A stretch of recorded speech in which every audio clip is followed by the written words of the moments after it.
Perspective Shift is brought to you by fdailycoaching.com.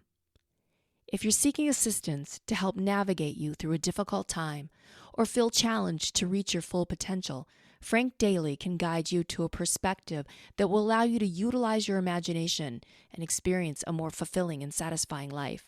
Frank has been working with people for over 20 years as a coach, helping them understand the power they have to transform their lives.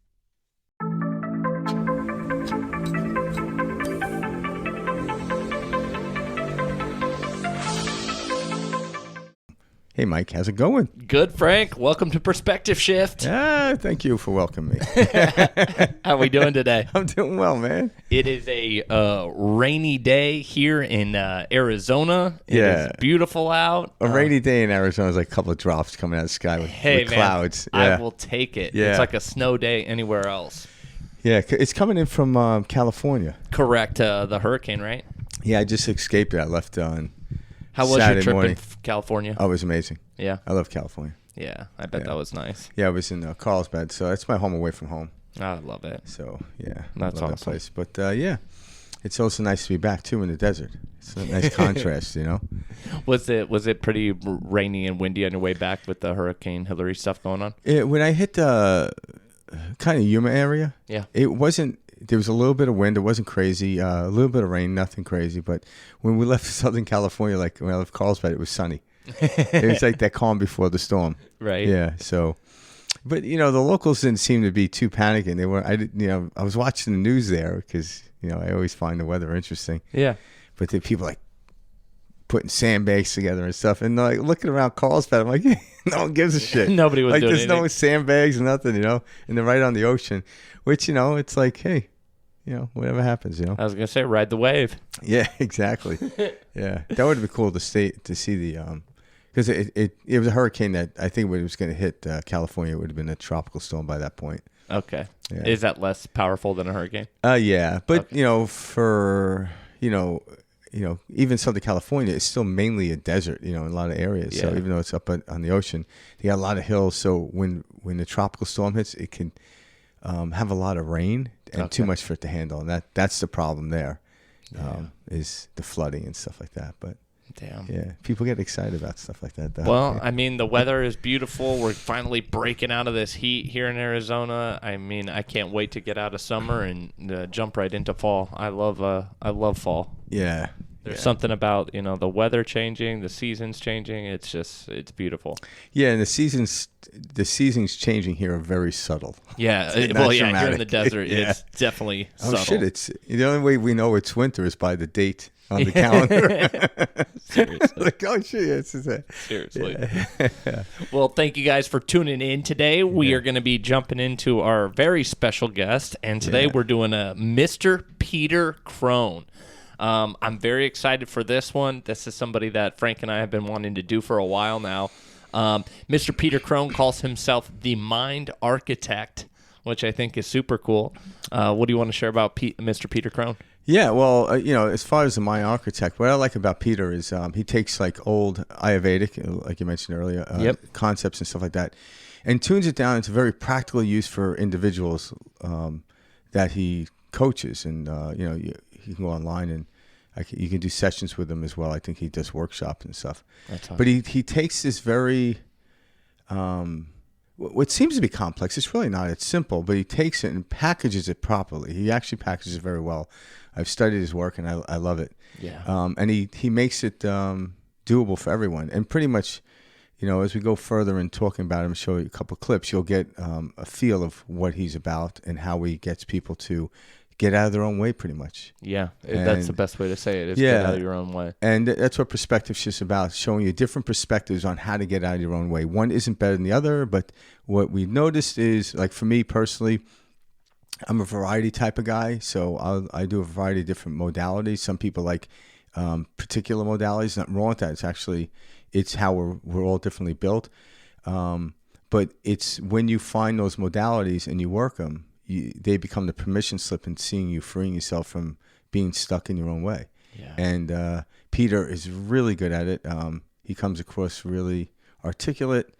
He knows his stuff. He studied it. But he not only studied it, he actually practices it. I think that's the big thing. It's like there are people out there that can tell you about stuff, and they don't really practice it all that much. But he actually puts it to work. So Yeah. and you can see it in his day-to-day life. No, very well said. One cool thing, too, about Mr. Peter Crone that I liked, and I was telling Frank, is he's worked with a lot of different celebrities, and he's worked with a lot of different world-class like athletes. And so he, when I was researching him the last few weeks, because we've been wanting to do Peter for a while, so Frank and I have actually been researching him the last few weeks. What he often mentions in his like podcasts and the different shows that he's being interviewed on, talking about like these like this basketball player that he works with. He always references who was struggling from the free throw line, or this golfer he was working with, etc. So he works with these different athletes, baseball, you name it. It's kind of a range. And then on top of that, the celebrities that he's worked with, which I thought was very interesting and cool. He was what was it that we looked that up? The personal trainer for Tom Cruise and Nicole Kidman. Yeah, when they were married, yes. Yep, for a while back there. Yeah. So I mean, he works with like real celebrities, and so I think that was kind of an interesting thing about him. Yeah, and that's not very common, with these spiritual teachers. Yeah, well, yeah, because what he does, and this is where the point I'm going to make as we go further. So when you look at a professional athlete, or you look at Tom Cruise and Nicole Kidman, they already made it, so to speak, in their profession. So why they need a coach? Mm-hmm. So people often ask that, because people that are probably listening, like, well, in comparison, I'm not there, but you ought not to compare, by the way. But what he does is he teaches a refinement of intricacy, and that's where we are in human existence right now. It's not about learning a lot of information. It's about learning little intricate understandings of how to get out of our own way, because we're actually collectively starting to get out of our own way. Hence why there's a lot of people out there, such as Peter Crone, available to us at any moment by going onto YouTube or whatever platform he may be on, some like Spotify, Apple, to listen to this. Where 50 years ago, these things weren't privy to the masses. You had to go see people like that and seek them out. Put a little more arduous experience into getting to them. Nonetheless, it was a great experience. But now it's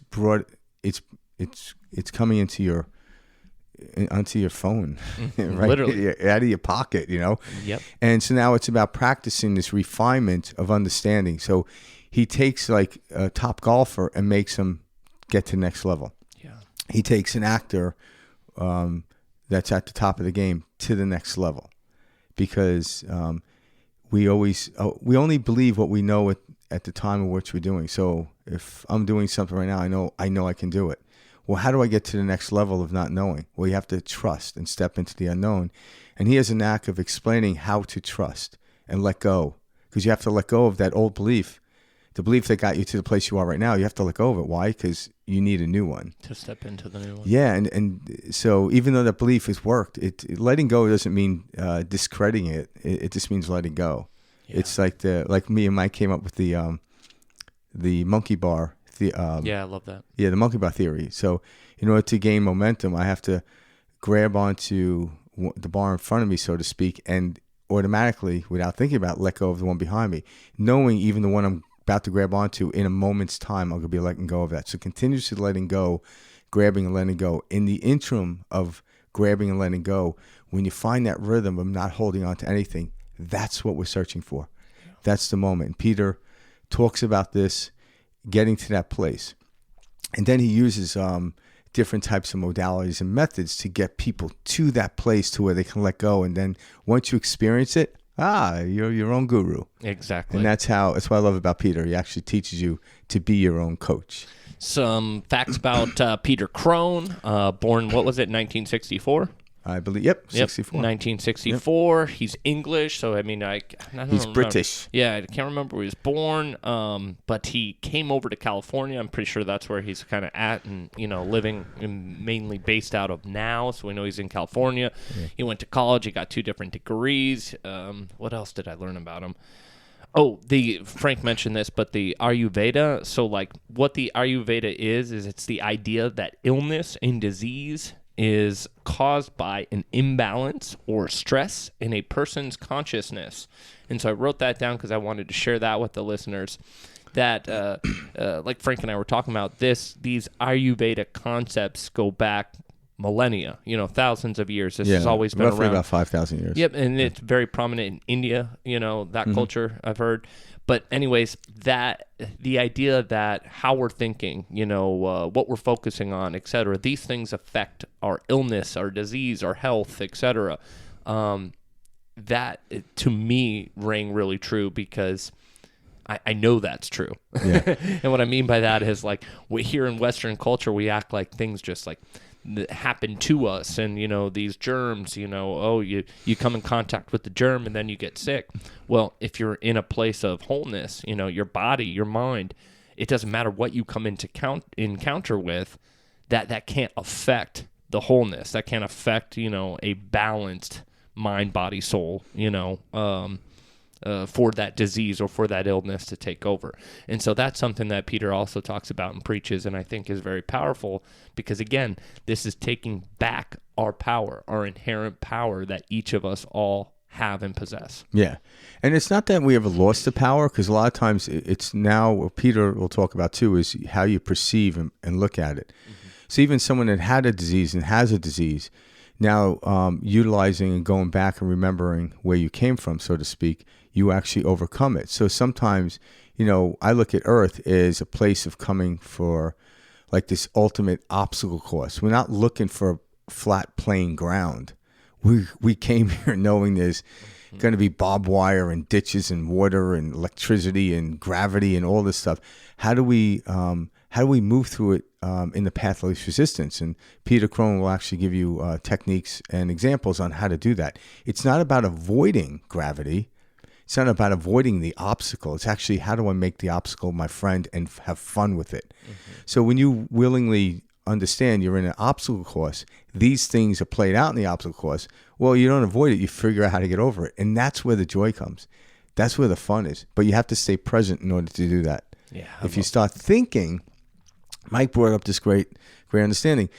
It's thinking that actually creates the imbalance. We weren't really meant to think. Again, we do it. I'm not saying it's problematic, but when I start to think, I take myself out of balance. But once I let go of thought and come into this knowing or trusting or faith or whatever, you then learn to respond. Now, early on in life, we have to think about things momentarily, but for a very short period of time.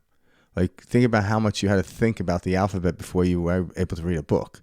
Well, you're reading books far longer than you had to think about the alphabet. So there's a part of that, but as we move further into this experience collectively and individually, thinking will be far less. So therefore, if I'm thinking far less, getting back into balance is easy. So you're going to start seeing disease start to diminish, unless you're thinking a lot. And, it is a dichotomy there when you look at the outside world. All these things exist. I'm not saying it doesn't, but we're here to focus on the preferential understanding. Mm-hmm. And if you're there, how do I get out of it? Well, you can.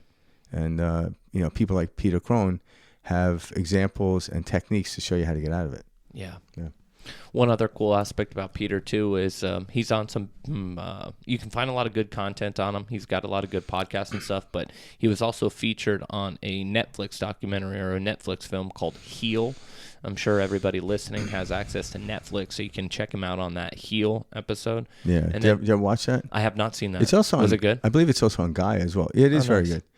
It is very good. Oh, shit. It is on Gaia. I have seen that. You've watched it. I know I'm I've sure seen you've that watched it. because... I think we've talked about it. Yeah, I was going to say, I can picture the cover now that you say that it's on Gaia. Yeah, it was different. It was different people. I haven't seen that in a couple of years. Yeah, but it was really good. Yeah, that is good.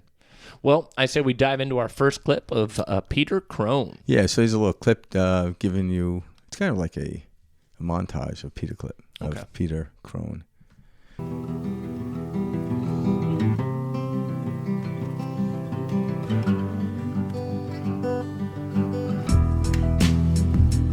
Everybody's looking for the same thing, which is they just want to be happy. The illusion that most humans are caught on, call that the hamster wheel. It's this eternal chase for this idealized future. When they finally have enough money, they find the right one, they finally get their body perfect, they get the job they want, they get the dream home, then they're going to be happy. But I have one question for everyone. When have you ever been in your future? So our mind is where time exists. There's no such thing as past or future in reality because you're always where you are. Well, how do I stay in the present? You're always in the present.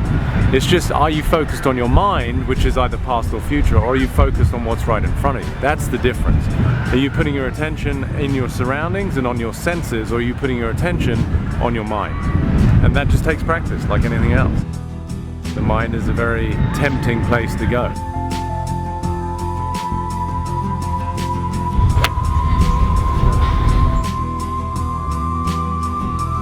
The reason I love working with pro athletes is because with them you get tangible results. Ball 4 of 26 against lefties. Hits that one high and deep to right field.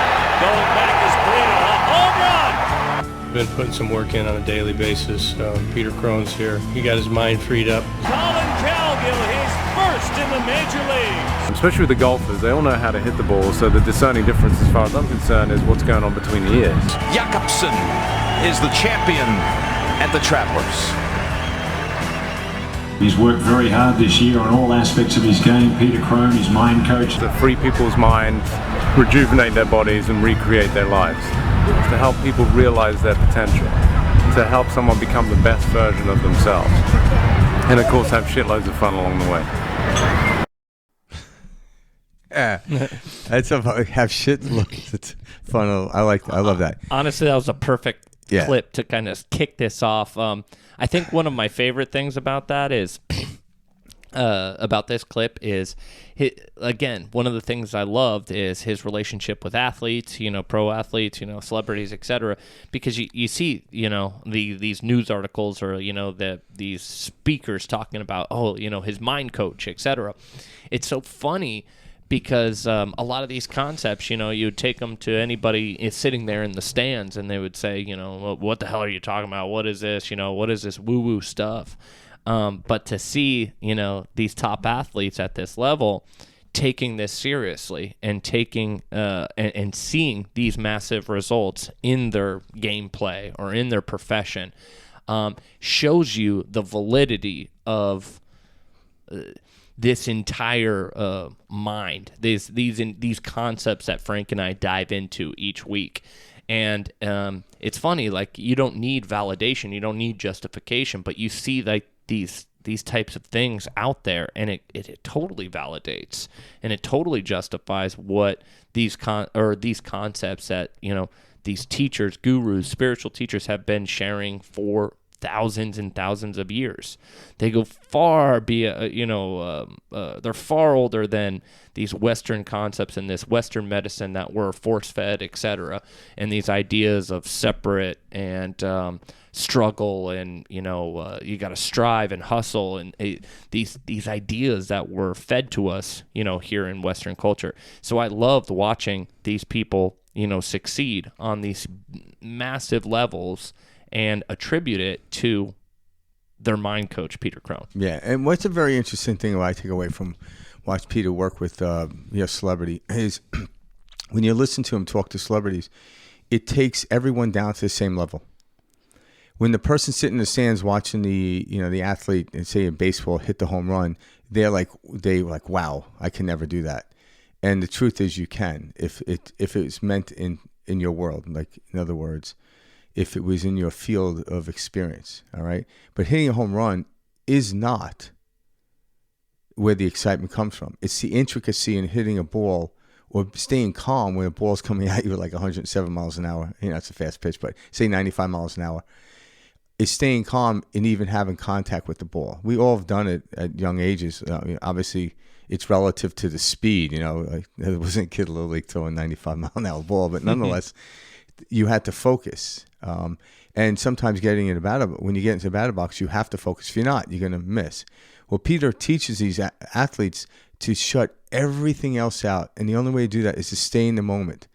If you're thinking what the pitcher is going to throw, if you're a batter at the time, you're done. You can't anticipate whether they're going to throw a hard ball, a fastball, fastball, a knuckleball, curveball. Yeah. You can't anticipate that. You just have to anticipate the feeling, what it's like to connect the bat, to the ball. And Peter shows him how to do that, and he could do it for every human being. So what I like is when you see him one-on-one with these people, it actually, you become one with that person. They're not any greater than you are. They may have talent in a field such as baseball or a sport or acting. It doesn't matter. But we're all on the same level when it comes to this type of stuff. No one's greater. Yeah. No one's better. Yeah. We all can use refinement in order to get there. And when Peter helps people get beyond the point of where they are, there is this lifting of energy field in the collective conscious. So this is why we like to watch athletes perform at their best. Yeah. You know, it's when people go watch a game, Shows you that something's possible. Yeah, but we're all connected in the same field. So, again, we've talked about this before. If I was watching someone perform and their mind was completely steady, maybe they, say they were using Peter Crone to help them get that, and they were completely in this steady place, in the complete present. And in that present is where they see action occur, such as hitting a home run or getting on base, whatever it may need to happen for the play to be exciting. If they measured the brainwave of the batter and the brainwaves of the people watching, you wouldn't know who the batter was at the time. The difference between the batter and the people in the stands, the batter actually has more control over the change in their pattern where people will pick it up. This is why we cheer when this happens. We automatically want to cheer, even if it's on the opposing team. Mm-hmm. It's like, oh, shit, but I better be careful. But because what they're doing is, it seems like it's impossible, but it's not. And Peter Crone in his work is teaching people it's not impossible. What's in your field, if you get excited about something, it is possible. Well, how it comes about, that's the excitement. We don't know. But when you stay steadfast and trust in this field, you'll experience it, because we want to be surprised. We don't want to, like, hey, if a batter, like when they're warming up, they always have a pitcher pitch a certain ball and they always hit a home run. Well, that'd be boring. They don't want to know what the pitcher's going to throw. Mm-hmm. They don't. It's worth striking out over. Mm-hmm. It really is. And that's the game we're in. This is the game of life. And it's a brilliant one. So it doesn't matter who you are. You're in this game equally as everybody else. We have different positions in the game. One isn't better than the other. It's different. And this is how the teaching brings it down to that. So don't think, he says, like when he teaches, like works with an athlete and the athlete gets over something that they were holding on to, where their performance was lacking, and then the world sees it, the world levels up. So he can get to more people by working with people that other people are focused on. Does that make sense? Absolutely. Yeah. Where I'm sure he's also in the privacy of his own home or his studio, wherever he's doing his work, or even online with individuals as well. That is also elevating humanity up to a different level. It is. Yeah. And he himself, anyone that works with people on this platform, he himself continues leveling up too, because he has to find different ways, because every person that comes to him comes with a different situation or issue, but it always seems the path or the road directly to it is always the same, except for each individual, it's going to look different. Yeah. And he has to find that. He has to find a way for them to see that. And that, so then he has to realize, okay, how do I get this person to see that? It's not one size fits all. Yeah. But when you get on there, it is one place. And it's the present moment. It's love. Speaking of the present moment, I think one of the things Peter did great in this is his little short summary of what the present moment is. And what I mean by that is it's kind of confusing sometimes. You'll hear people say, oh, be present. That's the answer. Be present in the moment. Well, what does that mean? And Peter pointed it out real clearly here. There is no sense of past or future. Like, there is no time. Time is something that is created by our mind, by thought. And so what is the present moment? The present moment is no thought. It's in thinking. It's in thoughts that takes us back to a past memory or takes us to a future. This must be done. This needs to be accomplished, etc. And so he clearly, and quite concisely here states it's simply no thought. Yeah. And that's like an athlete, like if he trains them, they have to respond. They don't have to think. 'Cause when you're thinking, you're reacting. Mm-hmm. So you want to get to a point where you do it over and over and over, same mentally, to where you just respond. Yeah. And that's really it.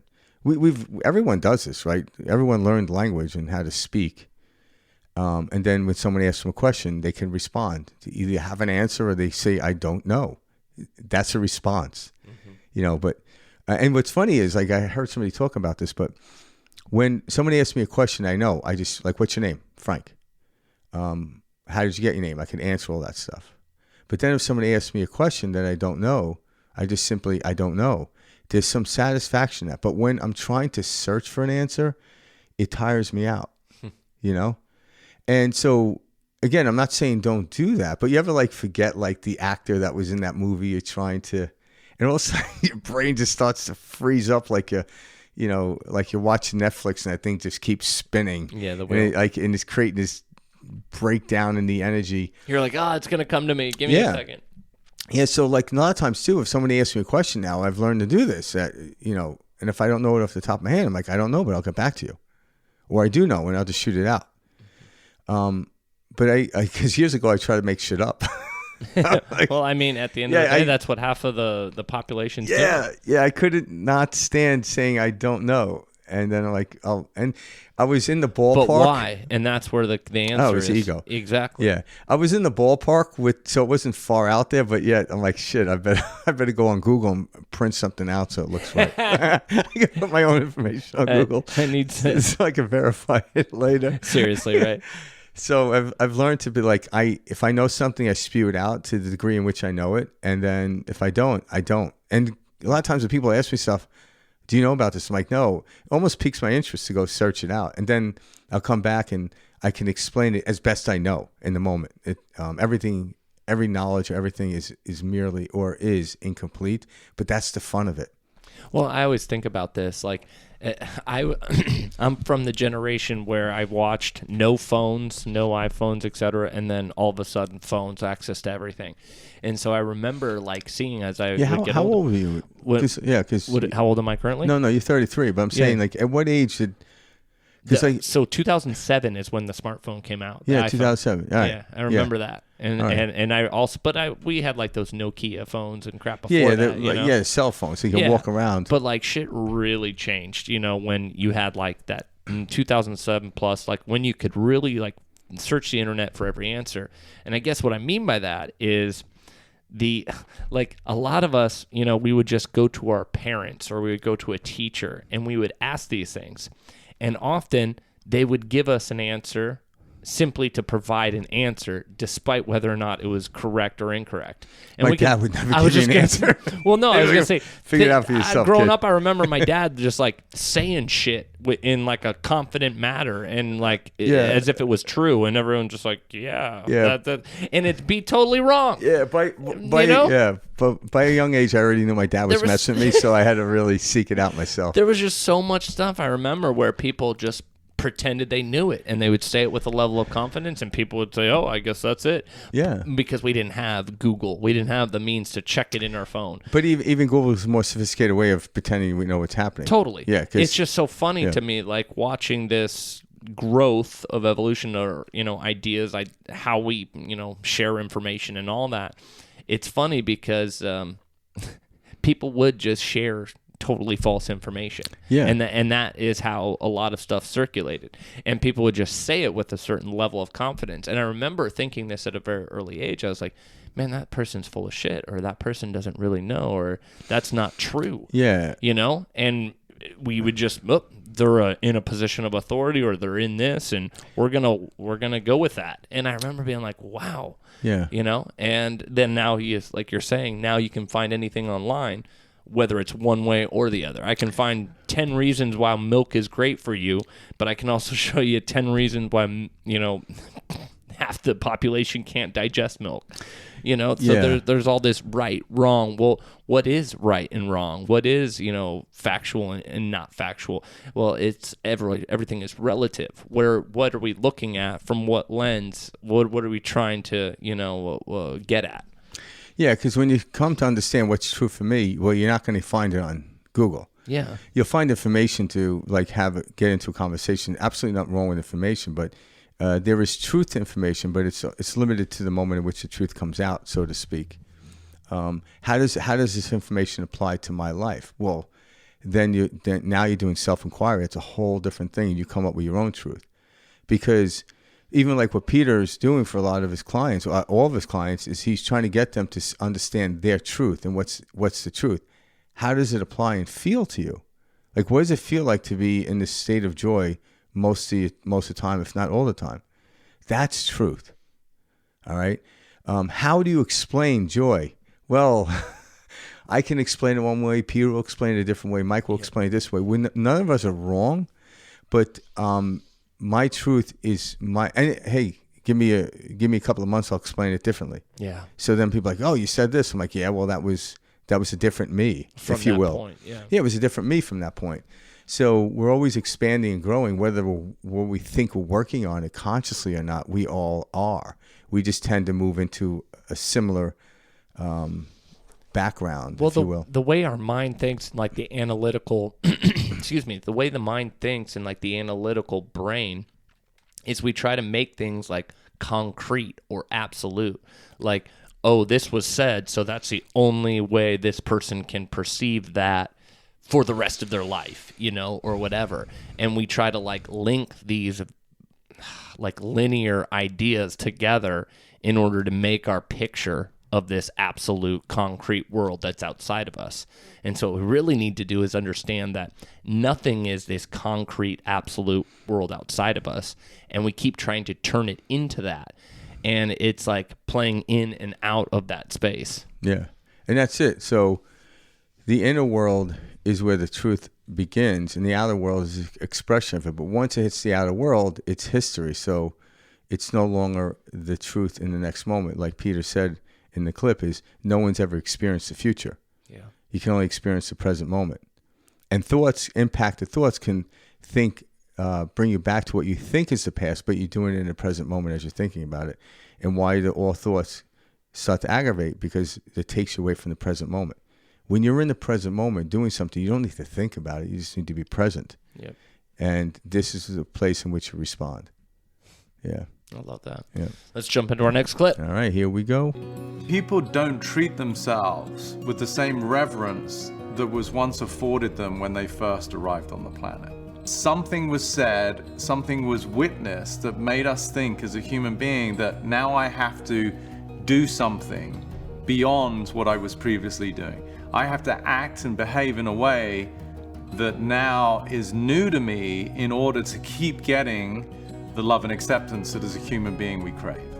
And from that moment, which is usually a very young age, we start to redefine who we are, and we start to manipulate our behavior, because now we have this incessant desire to be loved and accepted, because fundamentally we don't feel we are just by being who we are. And that to me starts the journey of suffering for a human being. So people will turn to substances. It might start with like alcohol. It could then lead into pot smoking, prescribed drugs, heavier drugs. And so currently human beings are sort of designed to look at themselves through this self-deprecating perspective that who I am fundamentally is somehow not enough. And at some point in the evolution of a human being, in the arc of their life, there's a distinct moment where you suddenly feel for the first time that just being me is no longer enough. Conformity to me is one of the greatest killers, because we're under the impression that if I fit into my gang, to my community, to my family, to my tradition of my religion or whatever it might be, that's where I'm going to find love and acceptance. But to me, it's quite the antithesis of the truth, which is no, you are a unique expression of life. No one is like you. And true love is to honor that, to really nurture that. Because in ways that perhaps people don't understand, we are each a unique offering to the whole. But as soon as we try to become like the whole, we now lose that sense of unique contribution. And that to me is the real awakening to our inherent value that's inherent, not based on our bank account or our status on social media.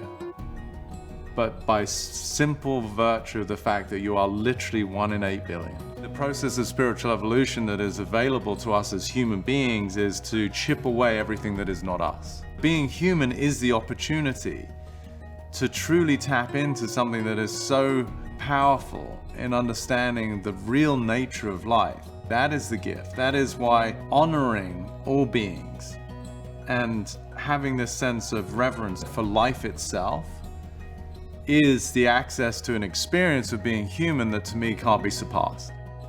To really tap into the essence of what it means to be alive and to be human, that is the real treasure. Beautifully said. Yeah. Yeah. I like that clip because it shows you just, you know, the inherent power within. Yeah. And also, too, like he started out talking about trying to conform, which is a very interesting thing, because if we all try to conform into one type of person, we would only have one person on the planet. Mm-hmm. Obviously, you look at the monstrosity that Adolf Hitler created. Yeah. He was trying to get everyone to be, one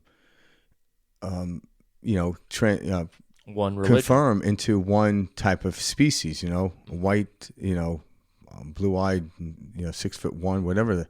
Even though he wasn't that, which is very interesting. And he figured if everyone was like that, the world would be in a state of peace. It's quite the opposite. We're not made to be homogenous. We're made to be different, because we all come from the same source, but having a different experience. So and trying to relate to somebody else's experience, I shouldn't say relate, trying to be somebody else's experience is what's taking you away. That's the pain. But you think it's because I'm not them. I'm like, no, it's because you're not giving attention to yourself. Mm-hmm. And no one knows what's better, if someone's better than the other person. It's a very weird thing. Better or worse is weird. Like this understanding of greater and less than, but it should only be applied in your life. Because those don't hold any value until you put a story behind it, like 5 is greater than 3. Okay, yes, in number it is, but once I put a story to it, there it holds the value in which I place. Like I owe $5 million as opposed to $3 million. Like, and if money's what you focus on, that's not necessarily what you want to focus on. Yeah. So, but better or best or better or worse is it's a concept that humans came to avoid certain things, or to say this isn't good, that type of person isn't good, this type of person is. And that messes up the human psyche and the way it was built to expand and experience life. And experience, yeah. And when people think that, they actually do act against themselves, and they harm themselves and they harm others. Most of us are in that state of, unconsciously acting against what we want to, create and experience. Well, yeah, if most of us weren't, there wouldn't be people like Peter Crone doing this. Like there is a point where there will be no teachers. Well, no, that is the. We're moving towards that, but in the meantime, experiencing this now, like I'm not trying to get there. People are always trying to get to that place. I wonder if I get to the place where there's flying cars. I'm like, you're just going to be bitching that there's too many cars in the sky if you don't get your shit straight now. So thinking about the future, and I'll be happy when I get this, like he mentions, is such a false prophet. It's ridiculous. You'll never be happy unless you're happy now. If you're happy now, whatever you do heading into what we call the future will be happy experience. Will generate happiness. Yeah, exactly. Happiness generates happiness. No thing can generate happiness, but the thing could be expression of my happiness. I love that he brought up love and acceptance and how that's what we're all looking for, because that's the truth. From a very early age, we all want love. We all want acceptance. And I love how he brings up, whether that's your clique at school, friends, whether that's a gang, whether that's a team, a sports team, whether that's, a group at school that you're involved with, whatever. We're always trying to fit in. We're always trying to be accepted. So what do? We do what we think the other person would like to see, rather than crazy shit. rather than listening to our, ourselves, or being true to ourselves. And it's funny because one of the most appealing characteristics of someone is when they are genuine or when they know themselves. Like, you can tell when somebody, isn't putting on a show, or they know who they are, or they're not afraid to share, what they feel. And these are admirable characteristics that we all look up to, and we're like, this is great. I love that about this person. They're able to do that. And it's because from our core, if we can live our truth, if we can love and accept ourselves exactly how we are, this is what we're searching for. This is the experience. Not, I need to do this or become this before I can be loved, or before I can become accepted. And so I love that he touched on that in, this clip, because that's the truth. Yeah, because, once you're born, you're whole, but you're not complete, because you're going to have an experience throughout your life. If you live to 100 years, you're going to have 100 years worth of experience. But when you came into this world, you were already whole, but not complete, because the story just begun in a sense, or that chapter of your story has begun. So, I heard somebody say this recently. They're like, they put it somewhat harsh, not harsh, but they were it was a woman talking to another woman, and the woman was feeling down about herself. And she goes, you know how many times your father had to ejaculate and how many sperms he wasted before you came along? I'm like, you should have the privilege of being in pain right now. You should have the privilege of experiencing sorrow. This is a privilege. You won the lottery. Now, we came here to have an experience, and one experience isn't better than the other. People are trying to avoid certain experiences, but by avoiding them, they run right into them, rather than just allowing it to happen and being in the present moment. And every moment, everyone knows this statement: God will not give you what you can't handle. Some people smirk at that, but until you experience that and understand that, hey, if you're still alive, you got through a lot of shit.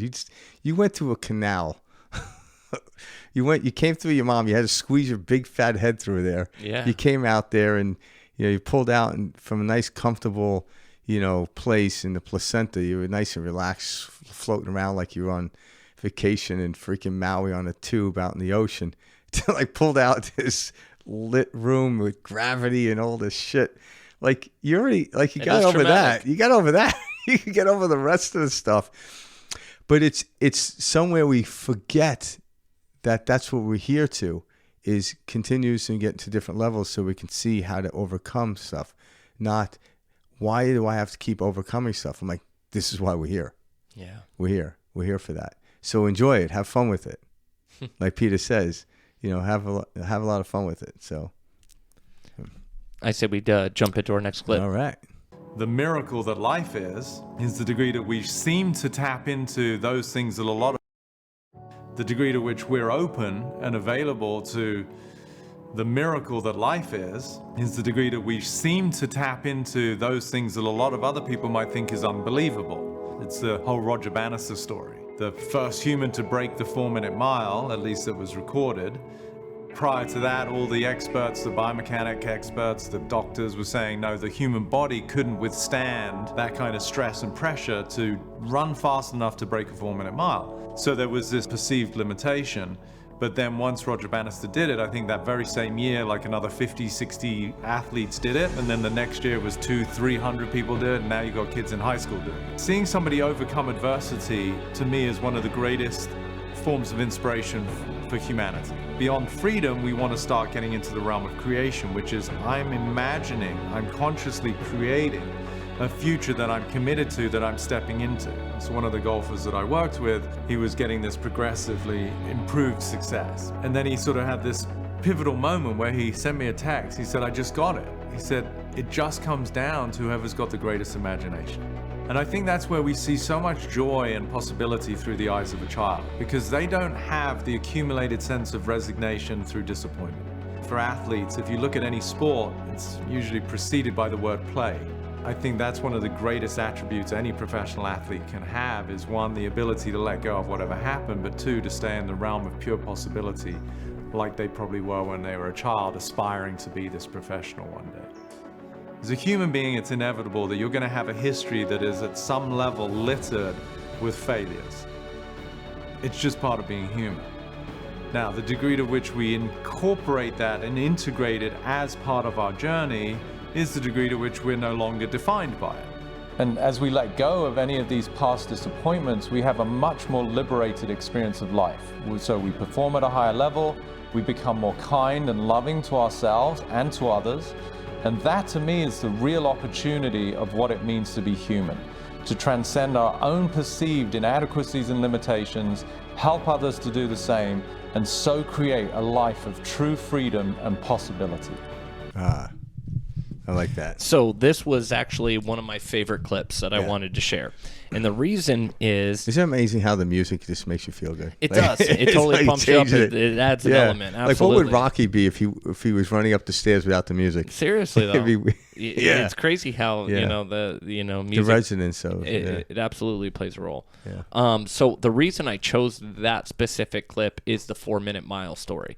And Frank and I have talked about the 4-minute mile on air before, but I just want to touch on it. And what's so amazing about the 4-minute mile is we were told by experts, by authority figures, by scientists, by our doctors, that it was physically impossible to break the 4-minute mile, that your heart would explode, that your lungs couldn't take it, that your body couldn't do it.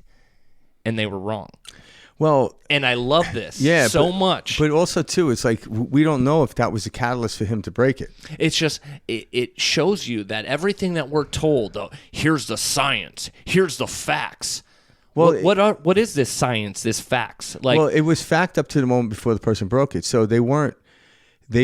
So now science is actually looking at everything as this is what we know now, and what they were saying was true. And that's what I'm getting at, which is this is what we know up to this point. Yes. That's how we need to treat science. Yeah, and it's treated that way. I think a lot of times they embellish the way scientists looked at it. Up till now, this is all we know until we get to a higher level. So, when the person broke the 4-minute mile, they were at a different level. And so it just goes to show you that, people within the running field that were close behind, they were interconnected with the with this universal understanding, or we say collective conscious. And so there's subsections of collective consciousness for athletes. So the person who broke the 4-minute mile then connected to these other subsections of people that were running too, and they did it, pretty quickly after. And that's how it expands. Mm-hmm. We're all connected to this universal connective consciousness. Well, our belief plays such a role. If we believe that something is impossible, if we believe that my body can't physically do something, then how can we expect ourselves to ever do it? Yeah. And that's what I just love so much about this 4-minute mile story is we have the experts, we have the doctors all saying this is not possible. You physically cannot do this in this realm with gravity, the amount of oxygen we have, etc. And we do it. And that is what's so great is there is nothing that we should put past the mind. And if we were to live our life from that way, we'd have inventions and so many amazing things at our fingertips. And we're starting to see, these different technologies and stuff like that come out. I just really wanted to share that because of how powerful it is. And I can't drive home enough that just because we're told something by an authoritative figure, in our life, does not mean it is gospel, it is truth, it is this. Yeah. Up until that point, sure, that may be how you've experienced, but for me, this is how I choose to experience, or where I choose to put my attention, or most importantly, my belief. I can do this. And that's what happened is they had that Bannister guy break it, and then that same year, 3-4 people did. The next year, 10, 12, 30. It started exponentially because, again, they're in the collective consciousness of it. Exactly, and you see it grow. Yeah, and what the feat isn't the fact that he broke the 4-minute mile is that he got in this, what they call the zone. Mm-hmm. And that's what we're looking for. You don't need to be running to have a zone. You can be sitting down, be in the zone. You can be painting. You can be anything. Yeah, you don't have to be doing anything. But typically when you're in the zone, action becomes our best friend of expression of that zone. So that's how it works. So it's not about, oh, I broke the 4-minute mile. Like, what did it feel like when you Well, that's what he's talking about when he says the power and the greatness of our imagination. Yeah. That the person who has the greatest imagination wins. Yeah, but you can't even compare imagination, because I can always say my imagination will become greater as days go on. But if I compare my great imagination to somebody else, I defeat myself in that moment. Yeah. So I'm only in this game with myself, because there is no one outside of me, only expressions or concepts of other people outside of me. On the deepest level, that is exactly it, which is there is no other. There is nobody outside of me. Yeah, I'm generating this experience. Yeah, and they're concepts, they're mirrors. They're seeing how you're playing out. So this is why we have these connections with other human beings. But it's how I feel about it, how I look at it, that elevates me. So when I watch someone do something great, like watch someone climb Mount Everest in shorts with no oxygen tanks, such as Wim Hof did, it doesn't compel me to want to hike Mount Everest at all. All right, especially in board shorts. Yeah, no, I just even if the weather was perfect and there was a nice paved road, it's not what I want. But it compels me to write a book or to do something else, so that I take that energy and I transform it in the field and where I'm excited about. So I take that excitement and then do what my expression, my individual personalization would do about it, not what somebody else would do. But I can watch somebody else, and it reminds me that we're all powerful. We all have this in us. And when that reminds us, so watching other people just simply reminds us, get us back to remembering, becoming members of this human race, as an understanding is that we already are all powerful. And then how I express it, you're not going to find me, at least in this moment now, climbing Mount Everest. But nonetheless, I'll be doing something else and put as much imagination and attention to it than someone to climb Mount Everest, because when you climb Mount Everest, I can only imagine you can't really wander the mind. You'd probably freeze to death, Well, and that's what he shared in our previous episode, which is we all are here to express this in our own unique fashion. Yeah. Whatever that means to us, whatever feels right to us, whatever we enjoy, whatever we, find our bliss, that is our form of expression. Yeah. And we came here to express, and we are 8 billion different versions of the one whole. And that's exciting, and that's cool. And it's not something that needs to be a certain way or should be a different way or would be better if it was all similar to each other. Yeah. And, when Peter works with people, he gets them to see that. And that's the brilliance of it. Is getting to see that you ought not to try to paint the same painting as somebody else.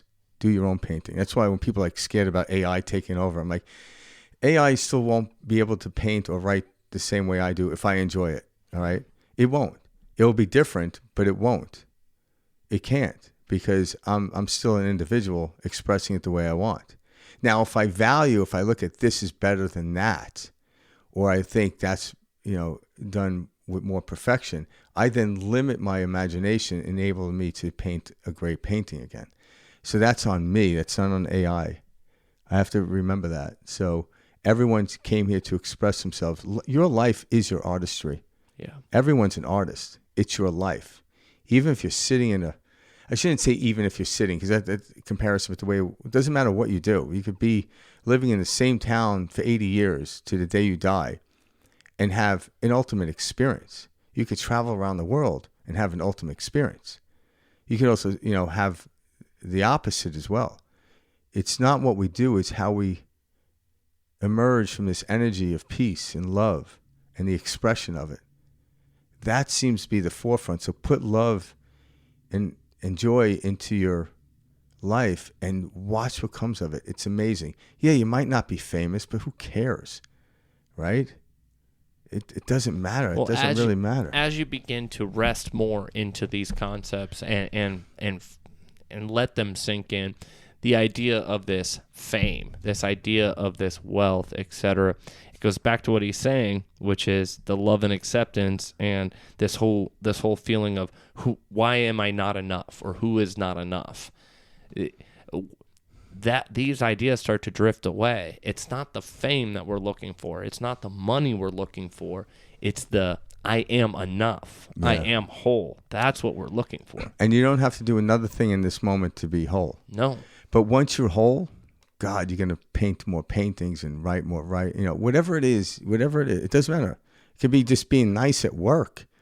It's, being kind to somebody is just as important as Da Vinci painting the Mona Lisa. It really is. But these ideas of fame and wealth, etc., these were beliefs that were handed to us and force-fed down our throats through media, movies, television, our parents, elders around us within our community. These were ideas that were force-fed to us. And until you obtain these or attain, these, you're not enough. Yeah. And that's what we've been taught. And so it's us realizing that and overcoming that opens this whole cascade of freedom.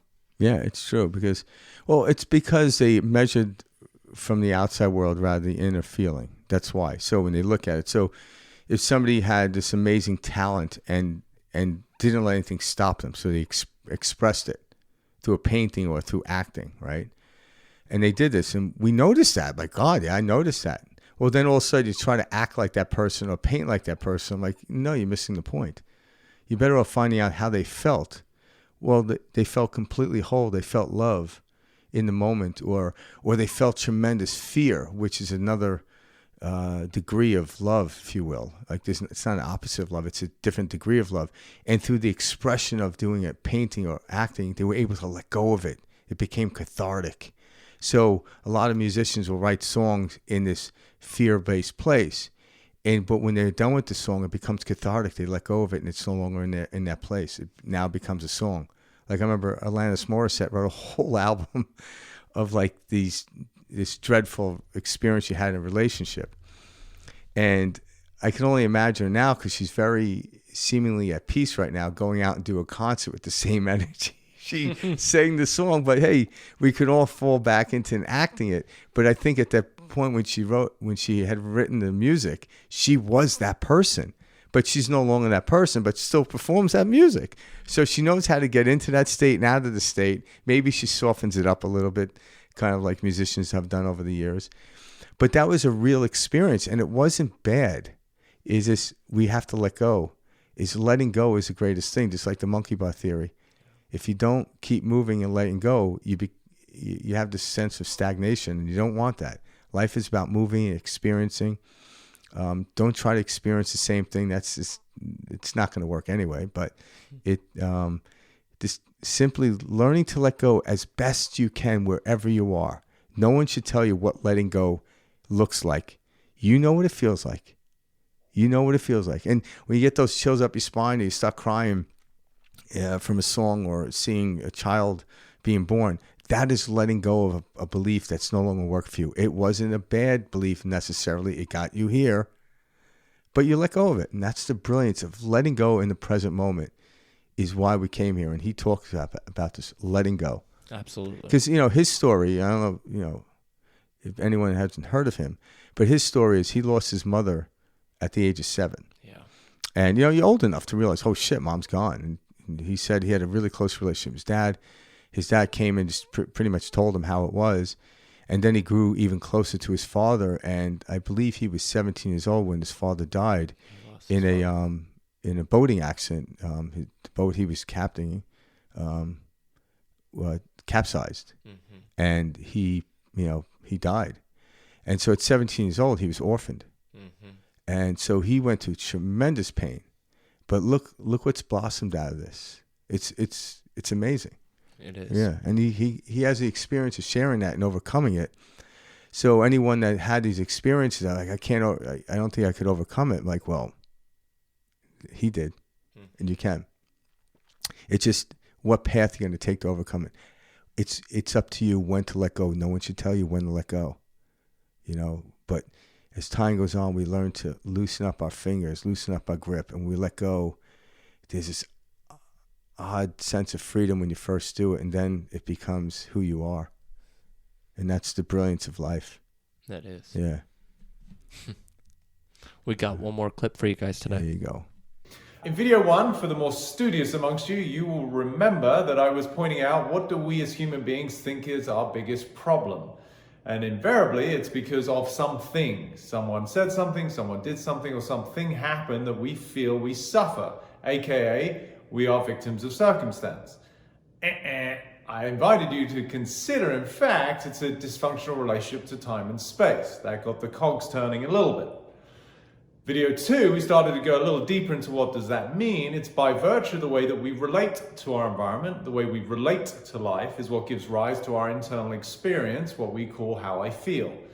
So if we reframe, recontextualize that relationship fundamentally to time and space, then we are going to elicit a different internal terrain, aka we're going to feel differently, versus thinking that we have to change everything around us, and everyone, by the way, around us, in order for us to be okay. And some people are literally doing that. They are literally trying to change everything in the universe to elicit some sense of peace. It's exhausting, not to mention futile. Talk to your doctor, have another cocktail, right? So today we're going to go deeper into the rabbit hole of what it means to actually understand time itself as a construct. So the way I talk about time is that it is the apparent distance between life events, right? So I'll say that again. It's the apparent distance between life events is how it arises. That's the illusion. But today, I hope I'm going to blow your mind a little bit, because it's one of my favorite things to do. And it's certainly one of the predominant things you will say about my content, which is always awesome to hear, is going to transcend the way that we traditionally think about time. We're under the impression that time is out there and it's happening. You know, how many people say, I don't have enough time, I'm running out of time? Like somehow time is allotted in different segments to people. You start to see how nonsensical that is. The thing I want to look at predominantly is what I call psychological time in the domains of past and future. There's not a day goes by where somebody isn't speaking within those realms, right? So this is a part which I want you to sit down for. I'm going to ask you to consider that past and future do not even exist. So obviously we speak about them, but that's your first clue. You've never been in your past and you've never been in your future. You will never be in either. The part that is so significantly powerful when you really get it is that both past and future happen in the present. I mean, if you're not getting something from that, then you're clearly following the wrong account. But you can talk about your history, right? Obviously, we talk about, well, what I did yesterday, or, you know, last month, so-and-so, or, you know, when I was a kid, I did this. Equally, we obviously talk about the future in terms of things we're committed to. I'm excited to go here, and I can't wait to see what Santa brings me for Christmas, and freaking, you better believe I'm looking forward to 2021 after this year, right? But what I want you to understand is both past and future are purely constructs of language. They only exist in conversation. Once you really get that, to go back to video 1, you can shift your relationship to time. No longer are you a victim of circumstance, which is a byproduct of being a victim of time.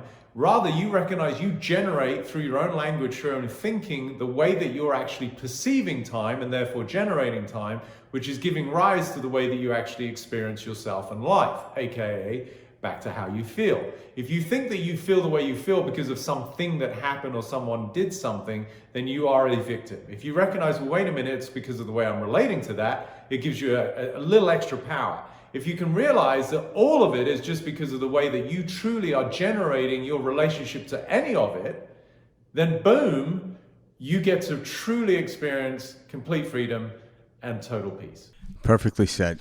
That was a great clip, Frank. Yeah, I like that clip. Yeah, and a perfect one to end this segment on Peter Crone. Yeah. So time, like psychological time, is an illusion.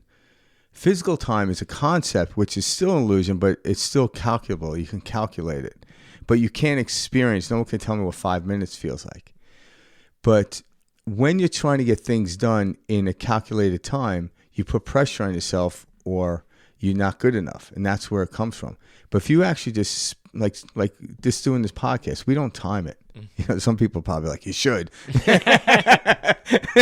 You need to shorten this shit up. But clearly, we don't time it. Yeah, clearly. But when me and Mike are talking about a topic, today we're talking about we're presenting Peter Crone's material. I get lost into the feeling of, okay, how do I express how he's saying it? I'm doing it differently than him, no better, no worse. Mike's having his expression differently, no better, no worse. And we're trying to bring different points of it, hence the show called Perspective Shift. But it's not even about that. To me, it's not even about, I'm getting the information out, helping the world. I'm like, I don't think about it that way. That's just weird. I love the act of talking about this stuff every week. I do it every day, actually, but we record it every week. But every single day of my life, I'm talking about this to my clients. All right, this is what we do. And when I'm meeting with a client, I don't presume I know more than them. I know different. But what I know is incomplete. All right? Yeah. So, but then it was the conversation of us talking about what we know was the reason. It wasn't the knowing. It was getting lost in the conversation. It was the play is why I came here. And then what comes out of that? Oh, what are we going to talk about next time? Oh, we don't know. But we never, well, there's probably a couple of phrases I keep repeating. But nonetheless, I do it with different enthusiasm or less enthusiasm sometimes. But but it continuously changes and it's fun. It will never end. It will never end. I'll move on from this plane when I feel I've learned all I can. But right now, I'm still in the. I remember Karen says, "Oh yeah, I just had a birthday." And she's like, "Oh, you're in the fall of your life." I'm like, "Hell, that I'm in the summer still. I'm extending this baby. I'm still in the summer, not in the fall." And she goes, "I like that. That's why." She's like, "I love the way you think." But I'm like, "Yeah, that's the only way to think." Yeah, well, yeah, because summer's my favorite. Season. Yeah. So it's probably because I was born in the summer, but. And you weren't born in Arizona because if you're from Arizona, your favorite summer is definitely not summer. I chose to come here, man. Yeah. So I enjoy the heat. It doesn't bother me as much, unless it gets up to about 118. But nonetheless, it's getting lost in these conversations, getting lost in these moments where you evade the mechanical time and the concept of mechanical time, where the psychological time, like, my God, there is no time. All right, this timing, it's where time came from. This is why things feel like, when you're in flow, time just flew by, that saying. Yeah. That's a real thing. And if you look at time, like how did mechanical time come about? It came about through gravity, through a pendulum. So gravity, the closer you are to a mass, like the Earth, a pendulum will swing. The further out in space you go, the pendulum will slow down. So each swing we represent as a second. All right. So, give it 60 swings in completion, you got a minute. And then, 60 of those minutes, you got an hour and so forth and so on. But time was invented by timing because they use the same mechanism to calculate time than they do the counting of music. And it's called, and that's called a metronome. Metronome moves in a very similar way. So humans aren't meant to be although the concept of time allows me to get to appointments without upsetting the other person, even though I'm not concerned about upsetting a person, but it allows me to help play within that game. But timing is what it's all about. And you can only be in the timing if you're present. If I'm a musician, they don't say, okay, at 3:00 we're gonna start with the drums. No, it's 1, 2, boom. And that's when it starts. It doesn't matter where you are in time and space. Music can start. And then once it starts, everyone falls into place. And it becomes this dance of timing, just like these conversations I have with Mike. And it's the most brilliant. It's getting caught in that dance in the present moment would alleviate you from the mechanical and psychological time. That's what we're searching for. It's the play in life, like he mentioned earlier. Yeah. Peter mentioned about like sports, athletes, they're always playing. Yes. I don't care if you're an accountant, a play in the accounting of numbers. Just make sure the IRS doesn't catch up with you. I think my favorite clip or my favorite statement from that clip was how he talked about, time is distance between life events. That's a great way to categorize and, label what we and how we experience time. Yeah. Because it is just, the distance between life events. And we say, oh, that was a long time ago. That was that was last week. That was this, and we compare just events. And so when you look at it that way, you start to see that, okay, you're right. I can only experience things in this given moment. And then after I experience it, then I call this a past event. Or as I'm generating, and thinking of an experience in the future, I'm creating the future. And this is where most of us kind of toil and live, is in a constant state of past and future. And it's I forgot who said it, but I've heard it before a few different ways.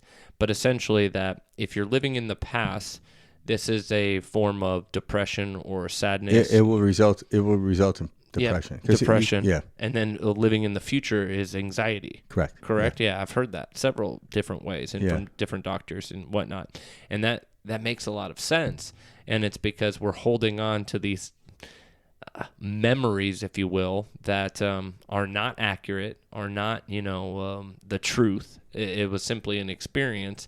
And then we create a story around it. So we have this story of this experience, and that's what we remember, is our story of an experience. And it's very important to remember this, because we say, oh, this happened. And we say, that's exactly how this happened. And they've done studies on this, that like our memories are actually about 50% true, or factual, I should say, of how the event actually occurred. So we have these... And you probably drive it down to 25%, because people who did that then have to be 50% from theirs. Yeah, you see what I mean? Yeah. But like, it's the whole thing is, what we're really depressed over is a story about how we had that experience, or a story about what the future is going to hold. And so when you understand that we're really just measuring between stories, this kind of gives you a light bulb moment of, everything in life is simply a story. I am a storyteller. I tell these stories about my past. I tell these stories about the future. I even am telling a story as we speak. I'm writing the story. And so when you look at it like that, it gives you back your power, because now what story do you write next? Yeah. Now it becomes, I have the ability to create from here. I choose the story that I get to focus on. Past, future, we know this is an illusion. I mean, Einstein, is quoted saying this. Some of the greatest minds on our earth, and science is now proving that, time is simply a construct. I mean, there's so much science-backed information out there showing that there is no such thing as time, but it's how we experience time and how we, relate that to the stories that we have, going on in our heads. Yeah, I like the way you said how we relate to time, because when you look at the past experience, it's not the story necessarily, it's a sensation. So if you had a good moment, and know this, like I talk to a lot of people about this, when you're in this really good place and the thought of high school comes in, all of a sudden the time that it was a long time ago dissipates. It was like it was yesterday. Like the day my son was born, when I think about it, it was like the day, it was like yesterday. Now, I don't attach a story to it, but the sensation. So if you think, what happens where it goes wrong is the sensation of my son being born was a great sensation. But thinking I can't have that sensation now unless I have another child is where we go wrong, or falsify the understanding of what really happened. So through the sensation is where a story is born, in order to remember the sensation, but it's just thought. Like your favorite song, when you hear it, it was a sensation. But if you keep listening over and over, the sensation goes. So you have to detach from the song. You are a sensation by manufacturing machine. The sensation is what expressed outward. It wasn't the song. You just happened to be in that sensation when that situation or that music happened, and then you give the attention to that story, and then it fails you in the past and the future, and it fails you all along. It's sensations. If you did something, like you felt great one day and something came of it, you won a game, baseball, and then you met you started dating the girl next door, and same feeling of exhilaration. all of a sudden, that great feeling of exhilaration was never changed. That sensation never changes. The situation of hitting a home run, the situation of asking a girl out, the situation of getting a great job, they change. But once you attach it to the winning the game, the girl, the getting the great job, that's when you get lost. It's the sensation, and I can actually close my eyes and fall into that sensation in this moment. And then, well, now I'm bringing a new story into it. It's no longer the home run. It's no longer the new girl. Luckily for Karen. No, I'm just joking. Lucky for Karen. A stick in the neck. So there's nothing I have to conquer now to get that sensation. I don't have to go out there and do that. But once I have that sensation, when I can draw that sensation from who I am, all of a sudden I express it and things happen. I'm like, oh, you're not going to believe what happened today. That's where it is. So we detach from the outward expression of it and go for the cessation. All of a sudden we produce more outward expressions. But if I'm thinking it came from this, then I'm trying to mimic that in the present, and I can't because I'm no longer 18. And then even it was great, that's what forms a depression now because I'm comparing it. But it wasn't. It was a feeling that I could have at any moment. I could have at 90 years old, right before I die. I can have that. The expression, the outward expression will always be different. And that's what we have to remember about time. It's just, like you said, the intervals between experiences. But the sensation of feeling great is always the same feeling of feeling great. Love is always love. Different degrees, yes. But we always focus on what happened. I felt great. Why? Because of this. No. Because I felt great, this happened. Mm-hmm. That's really, so the outward expression happened because of that sensation. That's very important. That was beautifully said, because it is that. Yeah, and we're going, oh, I feel good. Oh, what did you do? Oh, now we need to do this. We got to all do this in order to feel that state. Yeah. And it's like, no. I felt the state, and then that's just something I did. Yeah, and Peter Crone shows you techniques in order to get to that state of feeling elated, whether you're on a football field or sitting on your couch, right? So, okay, I'm playing, I'm a golfer, right? And I want to have my best game. Well, get into that sensation. Don't say, oh shit, Tiger's showing up today. I got no chance. Seriously. Oh God. But when you get into that place and you bring that sensation with you, the sensation of pure love and letting go, and even if somebody beats you in that game because they were 2 under compared to you, all of a sudden you're excited that someone did that under the realm, and you witnessed it. And that's the state of winners, what we call, right? We marvel that we don't smash the club on the ground because we had this great game, but someone had what we call a greater game. Why would you smash the club? That was your particular best game, but somebody had a better game. Well, now you're comparing. I'm like, that sensation of playing that game is what it's all about. It's called a play. Don't get aggravated because some kid swing on the swings 3 times as much as you did. I'm like, who cares? Mm-hmm. Doesn't matter. It's the comparison that messes everyone up and makes the game look clunky and predictable and everything else. We're taught the comparison, though. That's what this experience, Yeah, because the misunderstanding of the sensation that we experience in the moment in which we're in. And then, okay, how can I bring love with me? Well, you are love, so you can't go without it. You can, I could put blindfolds on and say I can't see. I'm like, no, you can. You just can't. You can't see through the blindfold. So if you remove the blindfold, you can see. We're essentially taught that, like, if you want to experience love and acceptance, you must be the best in your craft, in your field, or you must be excelling beyond others. You must be, separate from. These are ideas that, again, have been force-fed to us our entire lives. And not by, necessarily evil means or anything like that. It's more the blind's been leading the blind for hundreds of years. Complete misunderstanding. Exactly. And now we're waking up to the understanding. And that's it. Yeah.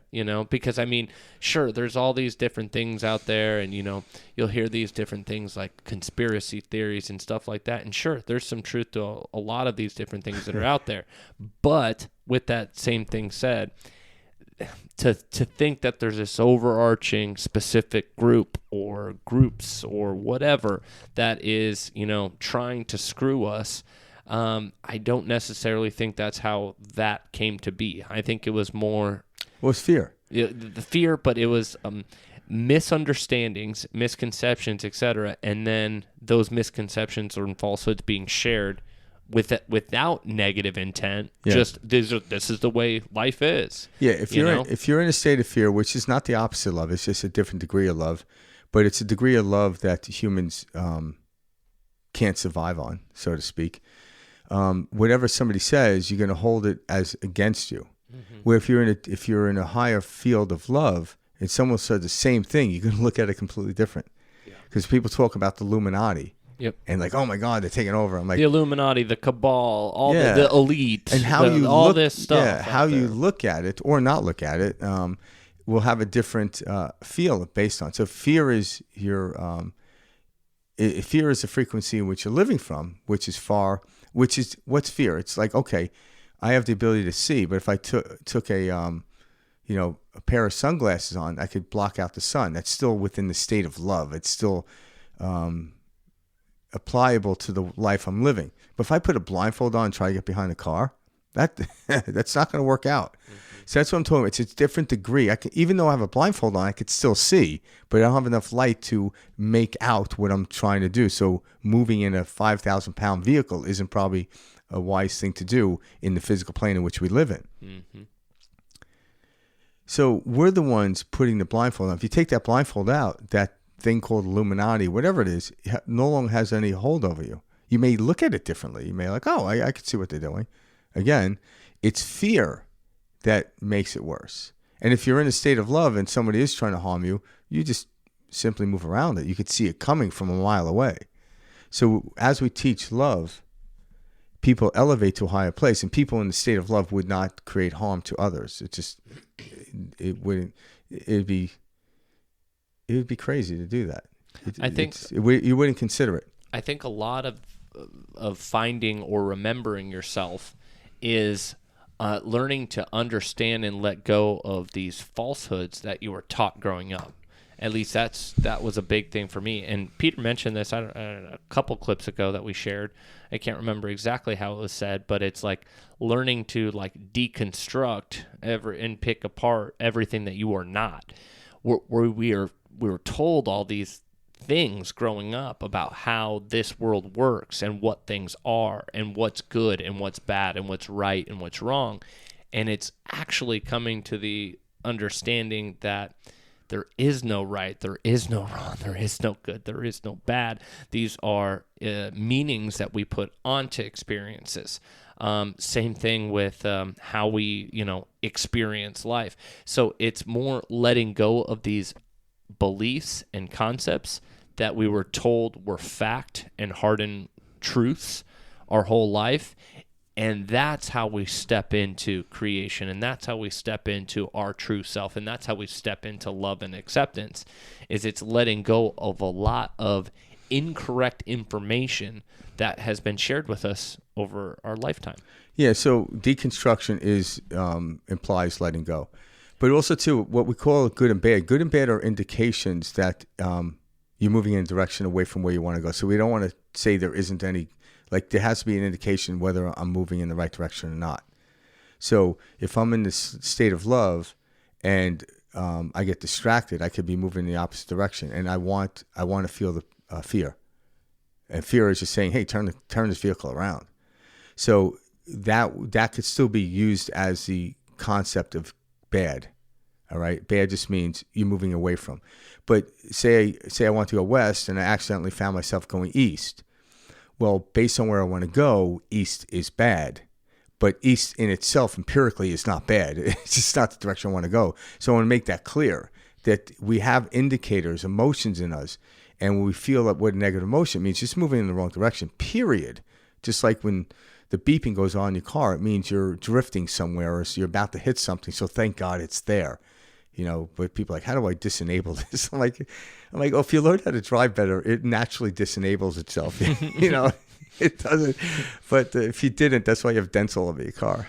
But so I just want to make that point because No, it's a great point. it's so there are indications in life. So these what we call negative emotions are just helping us guide us in the direction in which we want to go. All right. But when you're in a neutral place, you can choose whatever direction you want to go. And from there, it's all exhilarating. So keep that in mind. Then you're creating. Yeah, now you're creating. Now you're moving in the right flow. And even if you move in the right direction, there's going to be challenges. It's going to be like if you're going in the right direction, but there's a traffic jam. Like you don't go home. You figure another way to slow down time or speed time up, however you want to look at it, because the traffic will be, all of a sudden like, yeah, I was stuck in traffic, but somehow I made it here on time, or I got stuck in traffic and I listened to this great podcast called Perspective Shift. But seriously, that's how this stuff happens. Yeah. But to anyone out there that hasn't heard of Peter Crone, check him out. He's on YouTube. Definitely check him out. Yeah, he has his own podcast as well. He has a website too. I checked it out. It's pretty cool. He's got different classes, different workshops that you can go in. PeterCrone.com. Yeah, and they're pretty affordable, you know. And I like him because he's very direct. He doesn't beat around the bush. He's very analytical and moves to. He can get people to see what it is they need to.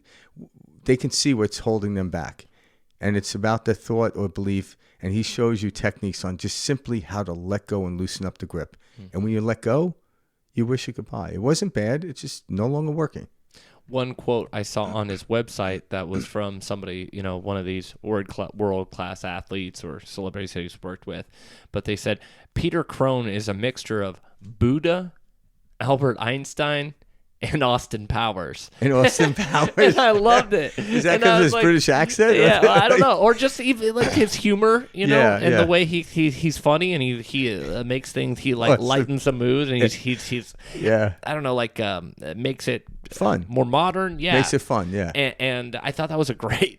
Yeah, I like the Austin Powers part. Yeah, me too. That kind of summed it all up. Yeah, but it's true, and he's taking these concepts that have been again shared with us for thousands of years and passed down, etc., and adding his modern twist to them and explaining them in the context of the Western culture we're all raised in, and it's eye-opening. It's eye-opening. He does a great job of sharing his truth and helping you to uncover all these things that for the majority of life we have lived our lives by and thought were concrete, unchangeable truths that just simply don't exist. Yep. And he just simply takes that and simplifies it, and that's why we chose him for today's show. Yep. So check him out, guys. He's got some awesome stuff on YouTube. There's a bunch of great podcasts that he's been featured on. You can find him on Netflix, the documentary Heal. You can find him all over the place. So take a look and dive in. All right. And if you like what you heard, email us at perspectiveshift2020 and give us comments or questions. We don't care.